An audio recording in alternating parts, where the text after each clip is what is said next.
O Atlético pediu para que o Klaus não apite mais os seus jogos a partir de hoje.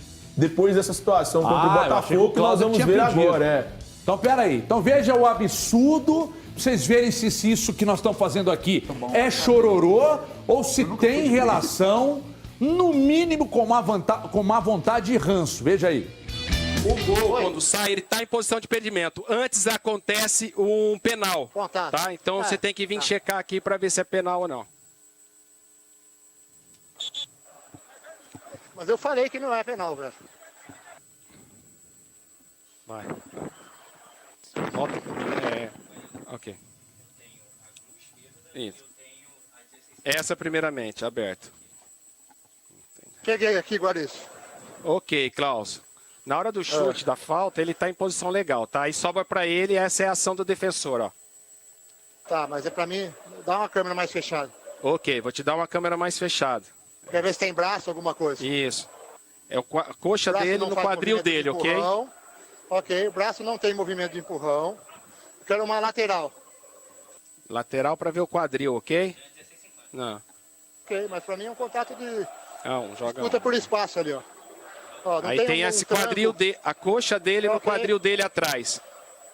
Ok, mas a coxa vai numa direção de bola e tem um contato mais lateral e o jogador mais valoriza do que não tem empurrão. E o braço dele do alavanca. Ok, agora, e não está impedido? Não está impedido em nenhuma das duas situações? Não, essa não. E a outra situação aí ele está em posição de impedimento, que você quer ver, ele toca nessa bola para chegar no seu jogador, ó. Agora, ó, olha lá, a panturrilha dele toca e sobra pro jogador que está em posição de impedimento. Esse é o momento, ó. Ok, tá impedido. Ok. Tá impedimento. Vocês estão entendendo a gravidade ou eu preciso explicar? Vocês estão entendendo que isso aí é um componente do jogo que precisa ser discutido? Vocês estão entendendo que o cacete do cara do... Desculpa, saiu sem querer. Que o rapaz do VAR, o prezado, disse a ele... Ele estava impedido, mas antes aconteceu um penal. Ok, estava impedido. Ah, não houve empurrão. Ah, não foi lateral. Busca por espaço. Klaus, você não tem cabedal, envergadura para apitar mais jogos do Atlético, porque está muito claro que você e o Daronco, vocês têm alguma coisa de pessoal, cara. Está muito claro que há um ranço. Eu não estou dizendo que vocês são desonestos, ladrões e vagabundos. Não é isso. Eu estou falando de ranço.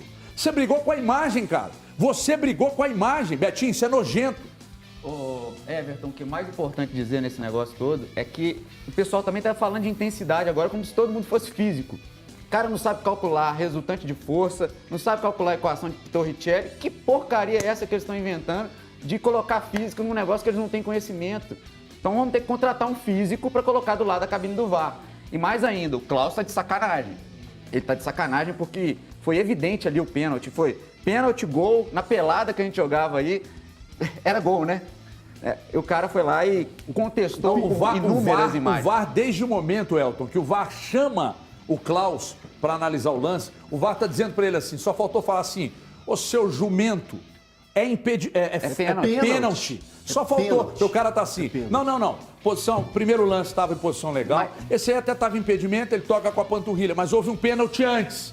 Aí, ok, então pênalti. Oi, Elton, mas ruindade. Mas tem ainda uma coisa pior ainda, que é a possibilidade do que o Everton inventou. O corporativismo. E o Atlético não pode corroborar com isso. Corporativismo é uma das coisas piores que existem no mundo. Ô, Betinho, o problema de tudo é o brigar com a imagem de tudo que está acontecendo. Isso foi uma coisa ridícula, absurda o que o Klaus fez, olhando para o VAR, tendo os colegas dele, colocando a situação para ele. Cara, pênalti, é lance de pênalti. Aí ele pega e fica assim, não tem intensidade. Cara, você que tá ali naquele lance, o Ademir tem 61 quilos, o zagueiro com posição de massa pesada, no movimento de jogo.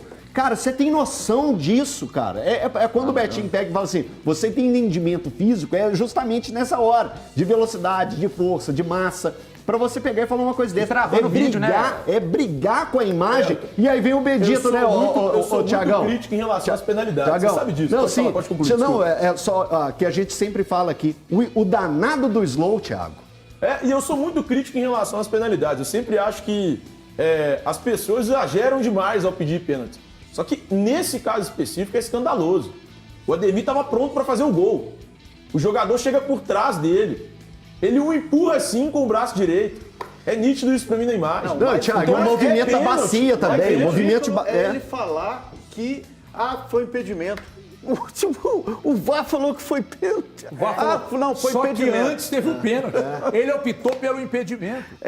Agora eu vou ao encontro de todas as vezes que eu tratei desse assunto com o Valu. Eu disse ao Valu, toda a situação que envolve o lance, ela não pode ser colocada à frente do próprio lance. Se o Cruzeiro tem 13 pontos de frente, uma linha torta, uma linha mal traçada, erro de fato. Então você não pode considerar que porque tem 13 pontos de frente, tá de boa errar. Nesse caso aí, você não pode considerar que porque o seu time tá ganhando, você pode, ou que o Atlético tá ganhando, você pode desconsiderar um pênalti que o VAR diz pra você. Jumento, foi pênalti. Isso não existe, né? Também até para fazer um recorte, nos anos, por exemplo, de 2020, 2021, o Cruzeiro era uma bagunça, jogadores ingressos, nada fora do campo dá o direito da arbitragem prejudicar qualquer equipe. Nada, absolutamente nada. Ou também dentro do campo, o desempenho está ruim, mas isso não é papel da arbitragem. Não, porque o jogo está decidido, eu não vou aplicar, não vou mediar aqui o jogo como deve ser feito. É um pênalti para lá de escandaloso e absurdo. E o que se torna mais incômodo, né, é a postura da Confederação Nacional de Arbitragem, né? Pelo menos o anterior, o Gaciba, se não resolvia, literalmente ele dava a cara para bater nos programas, vinha, aparecia. O CNM está alguém simplesmente inatingível. E eu falo, se fosse realmente um futebol onde todos não ficam apenas apontando para os demais, como o Betinho já falou um pouco, gente, se o campeonato parar, não tem arbitragem. Eles não são os principais protagonistas do futebol nacional. Então, se houvesse, o Palmeiras está reclamando, o Atlético está se queixando, com razão, o Cruzeiro em algum momento já foi também a CBF por conta do Ituano. Se parar a Série A e a Série B e os clubes exigirem uma reunião aberta com presença da imprensa com relação a isso, com o CNM, a coisa talvez não pudesse chegar no patamar ideal, mas poderia-se ter uma outra solução. Simplesmente não há nenhum tipo de chamada para essas situações que têm acontecido. Meus queridos, deixa eu falar aqui de Sicredi.